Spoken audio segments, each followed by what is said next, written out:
Welcome, everybody, to another episode of the Dragonus Podcast series. I am your host, Deadponic, and with me again is Queen Byron, as always. Of course. Hello, everyone. So, before we get started, if you enjoy our show and would like to support us, you can go to patreon.com/Dragonus Podcastus and support us for just $1 a month. That is our starter tier, which will get you a Patreon shout out and a thank you message. The other tiers have other benefits, such as the highest tier actually lets you listen in live as we record and actually listen to our pre-recording conversations, which is pretty fun, actually. Uh-huh. And the other ones include, but are not limited to, access to our Discord server, putting forth ideas for an episode, and also as said before, being able to listen in live as we actually record, and possibly even listening to the conversation after we record as well. You could actually chime in. Anyway, that's patreon.com/Dragonus Podcastus. So, Byron, do you like music? I would say that I do. What would you say your favorite musical instrument is? Ooh, that's a hard choice. I am particularly fond of the triangle, I would say. Ah, yes, the triangle. Simple but effective. I've always been partial to either the guitar or the lyre. Yeah. So, with that in mind, we are going to be covering the Bard.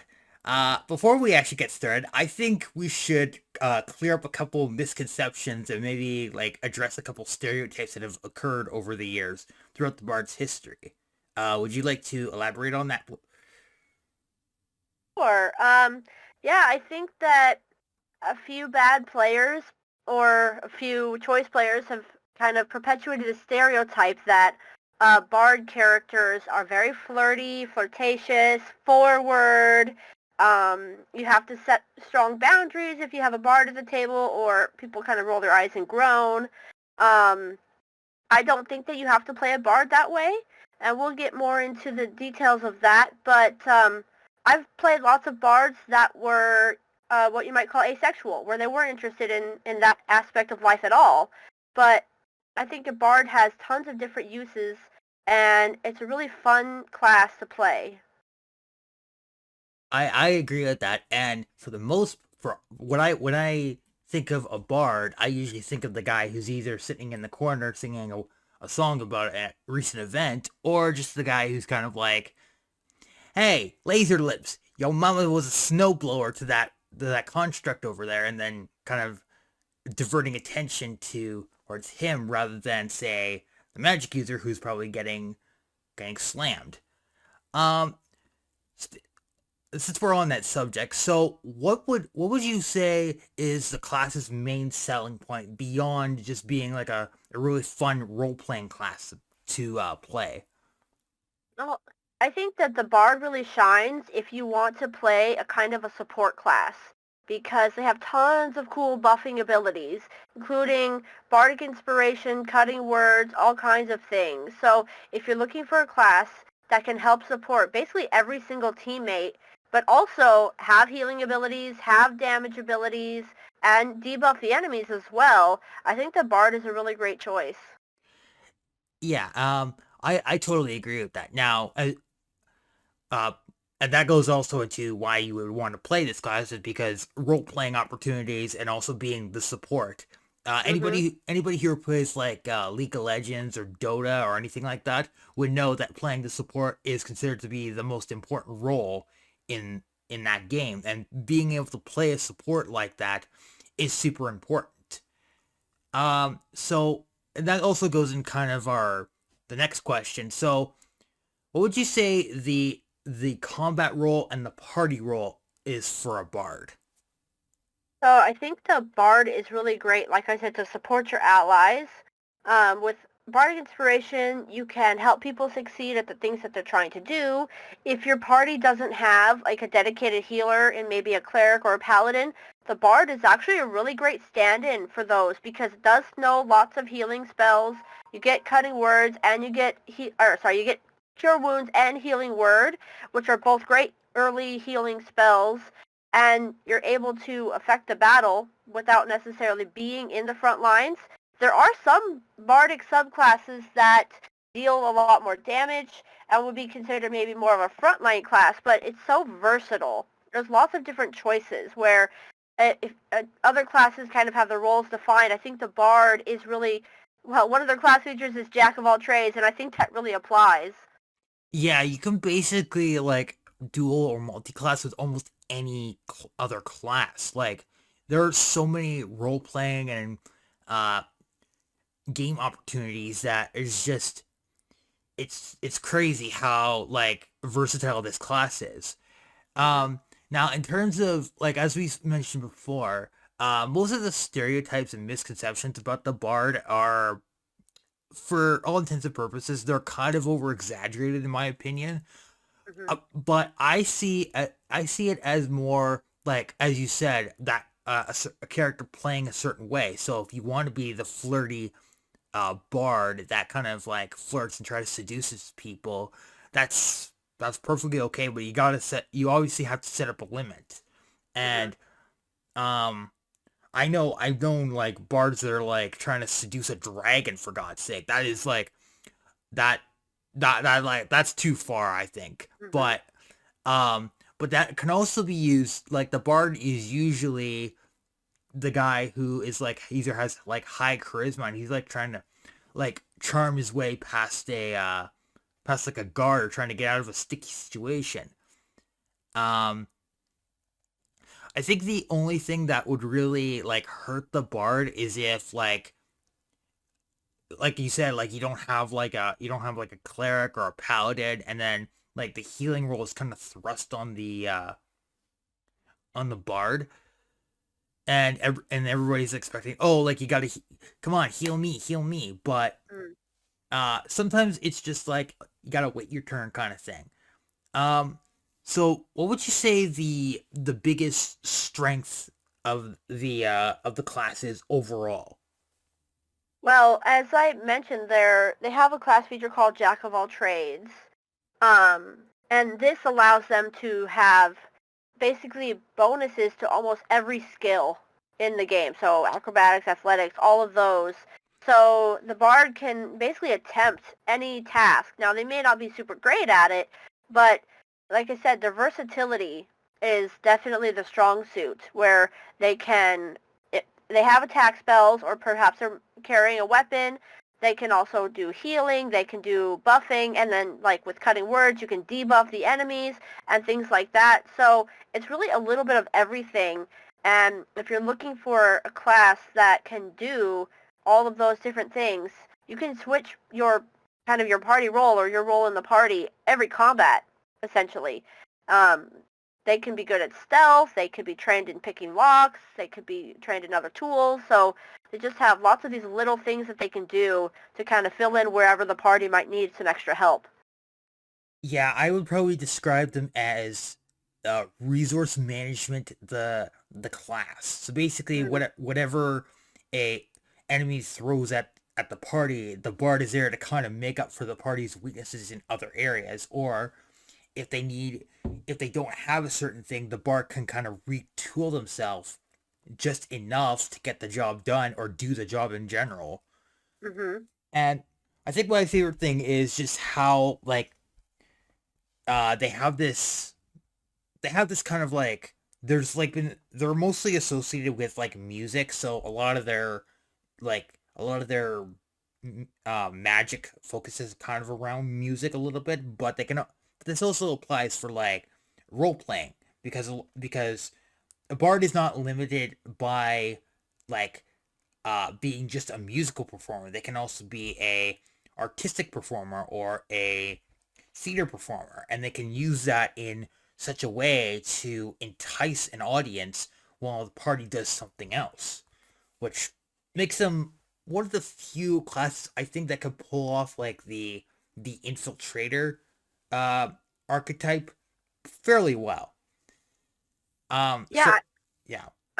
I, I think another kind of common misconception is that if you're playing a bard, you have to play a musician. Like you said, that's absolutely not true. You could play as a painter, a poet, Maybe you're an insult comic, and that's how you craft your skill. A bard is a creator or a craftsman, like an artist. It doesn't necessarily have to be music. It can be anything.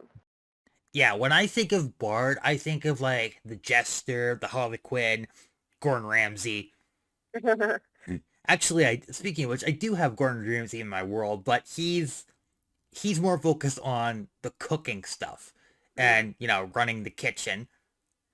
Um, if you want to find out more about that, I will link a link to the video that we did in the past about celebrity NPCs. But basically, yeah, if you want to play like the insult bard, like Gordon Ramsay is definitely the standard to how to play the insult bard. And you can come up with some pretty clever insults too, which is pretty funny. It can lead to a really good laugh at the table too. I've had bards where they're like, I can't remember the exact, but he's basically like, "Are you taking a nap or something? Come on, get up," kind of thing. Um, Now, what would you say the class's weakness is, in general and overall? Yeah, so as we mentioned, the bard has a little bit of skill in everything, but I think that this generalization can also hurt them a little bit. So you're good, kind of to finish the phrase, it's jack of all trades, master of none. So when you're good at a little bit of everything, you have no one thing that you're excellent at. So, like I said, the bard can have a proficiency or half proficiency in pretty much every skill, but they probably won't have any expertise in any of them. Because they do a little bit of everything, it can split their focus. So if you are expected to be the main healer in the group, then perhaps you're not able to do your buffs and your debuffs as much as you want. Or if you have to focus on damage because there's not another tank, you're not able to do the healing and things like that. So with so many options in the class, it can also be a little bit overwhelming, especially for new characters, because they have so many different things that they can do. So that also kind of ties into their weakness, I think. Yeah, get used to basically like going through a lot of paperwork just to find out what one little ability does and how Mm-hmm. what you can apply to it. So going into stats, starting stats. So in terms of the hit dice, when you're rolling up a bard, they start out with the D8, which is, I believe that's the highest dice you can roll to determine hit dice. I think there is one higher, maybe the Barbarian, but D8's actually quite good, considering. Yeah, and uh, the the thing about the bard is that they can't wear heavy armor, so they are restricted to light armor, which is fine because they're not like, they can play the front line if they really want to, but you generally want to either keep them in the middle or the back lines. But Mm-hmm. the light armor does help give them some form of protection. In terms of weapons, they actually get a lot more than some of the other classes that are magical. So they get simple weapons. They get a hand crossbow. Thank goodness they get some kind of ranged weapon. They get the long sword, the rapier, and the short sword. I would say like the short sword and the rapier paired together is a good. If you want to play like the combat bard, that's a good combination to put together. And in terms of like tools, they can get 3 musical tools of choice, which is pretty good. And in terms of saving throws, generally you want to put your points into dexterity and constitution, which is important because you want to avoid getting hit at all costs. And even if it does go through, you want to be able to tank the damage without going down in one hit. And in terms of skills, you can take any 3 skills you want. Doesn't matter what it is, so you're not restricted to that. My favorite aspect of Bard in terms of these skills is that you can, like you said, you can basically tailor your Bard to whatever the party needs. And as you level up, you get more of these skills that you can put points into, and you get a lot of you get a lot of cool stuff. Now, one question I do have is, how does Bardic Inspiration work? So, Bardic Inspiration is a class feature, and basically the way it works is you start with, I believe it's a D6, and it scales. That die goes up as you level up as in Bard. But when you use a bonus action, you can do your Bardic Inspiration, and you target one creature that can hear you within range, and that person gets that Bardic Inspiration die, which, like I mentioned, at the start it's a D6. They have that Bardic Inspiration die for the next 10 minutes in game. Then, the next time they roll a d20 for an attack roll, an ability check, or a saving throw, they can look at the d20, calculate the result, and then decide if they want to add the Bardic Inspiration die to give themselves a little bit of a boost in the hopes that they will succeed on the task, whatever it is. So, for example, if they're making an attack roll and they roll a 10 and their bonus is 3, so they got a 13 and they think that's pretty close, but not quite there, they can roll that d6, and let's say they got a 4, so now that attack roll is a 17, and the DM can say whether that hits or not. So it's a nice way to buff your allies. For saving throws, it works the same way. If they roll a saving throw and they're not quite sure if they've made it or not, then they can add their Bardic Inspiration die to hopefully, get over that gap and make the saving throw. There are also subclasses that allow you to spend your Bardic Inspiration on other things. So not just boosting your allies, but also adding damage and doing other kinds of cool things. So there's some really fun combos that you can do. Yeah, it's a lot of fun. So we'll just quickly go through all the abilities, but so as we said, Jack of all trades basically lets you put skills and points to any skill, and you are proficient, but you're not an expert at these skills. So what does Song of Rest do? I've always been curious about that one.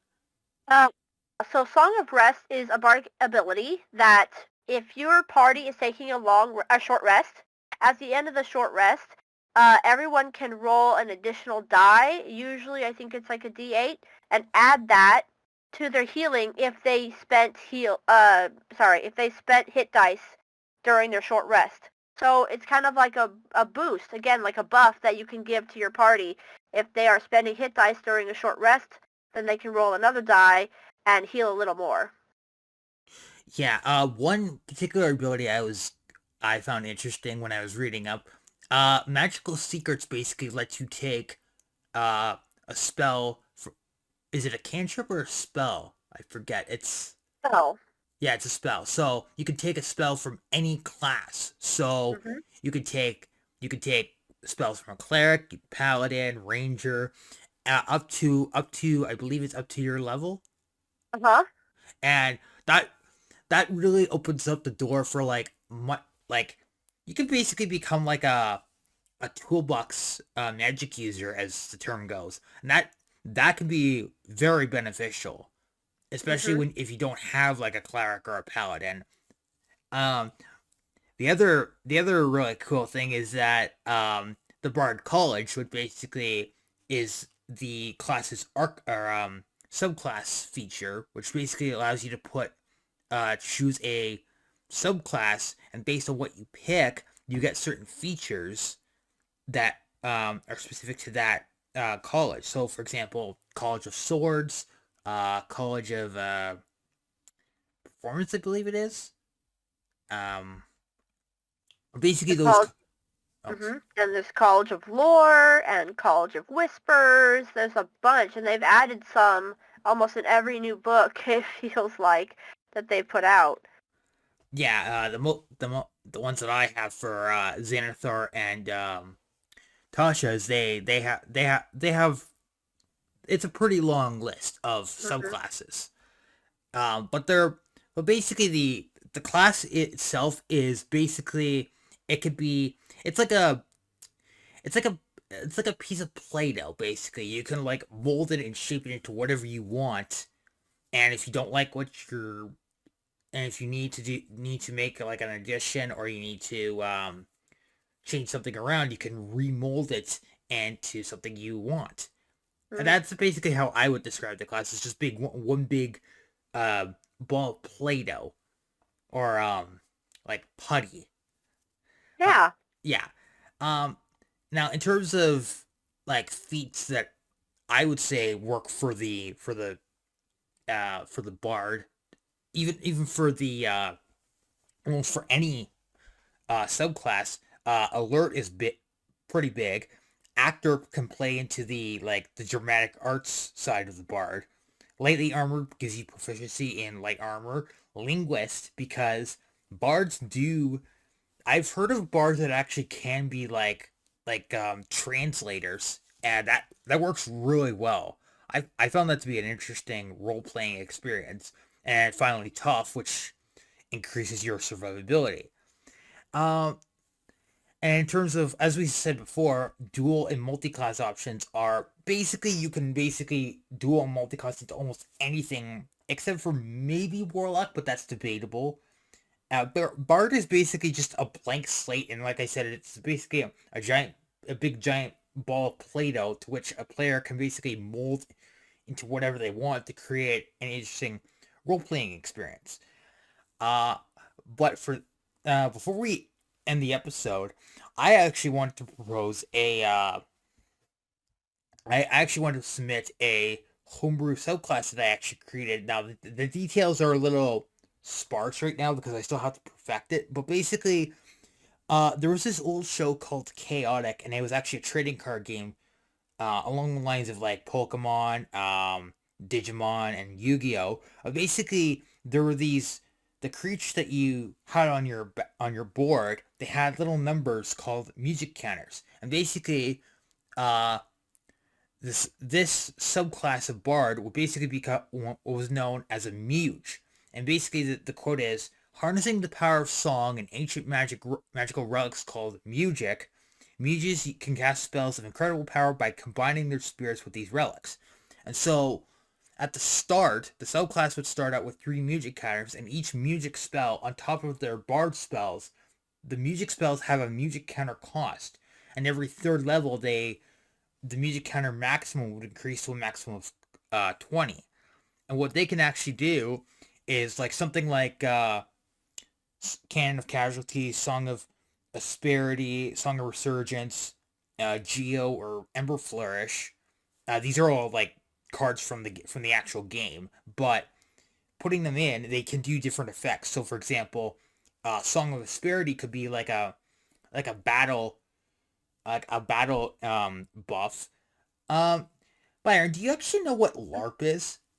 Yes, I do. Okay, there is a class, I believe it's Bard, but basically they have like a bunch of like songs that they use. So there's Song of Freedom, there's Song of I forget what, but basically it's kind of like that in a sense. But they're basically um it's kind of a mishmash of that. But something like Cannon Casualty would do like 1d20 points of damage. Um, a flat. There'd be Song of Asperity would be like a battle buff. Song of Resurgence and Geo and Ember Flourish would basically would be massive healing.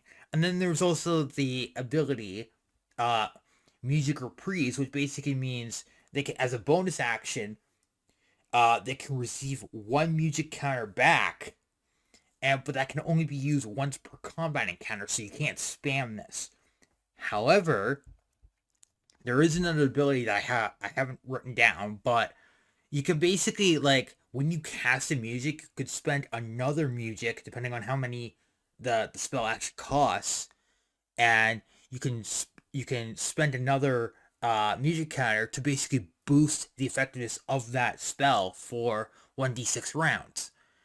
I think that would be pretty powerful. There's actually in my homebrew world, there are actually a couple of uh NPCs that actually are bards and run the Muge, and um I think this would be an interesting experience. If I could like tweak everything around, it'd be absolutely amazing. Um yeah, so that's it on Bard. What are your final thoughts on this? Yeah, I think the bard is such a fun, versatile class. If you Like we said, if you want something that can do a little bit of everything, anything at any one time, you don't have to play musician. Like we said, you could play a poet or an insult comic or a painter or a sculptor, whatever. But if you want something that's interesting and dynamic and diverse, I would definitely take a look at the Bard. Yeah, I agree with that, Ed. It's a fun class. If you want fun and you don't want to be like, you don't want to hit stuff all the time. You don't want to use like purely offensive magic, or you just want to be like the average Joe, or you just want to be like the guy who is just there and does kind of his own thing in a sense. Then Bard is definitely for you. Yeah, and that's it for the episode. But we have a surprise. Next week, we are actually going to be interviewing two persons from a little thing called Adventure Unbound. So stay tuned for that. We will see you next week then. And I'm out.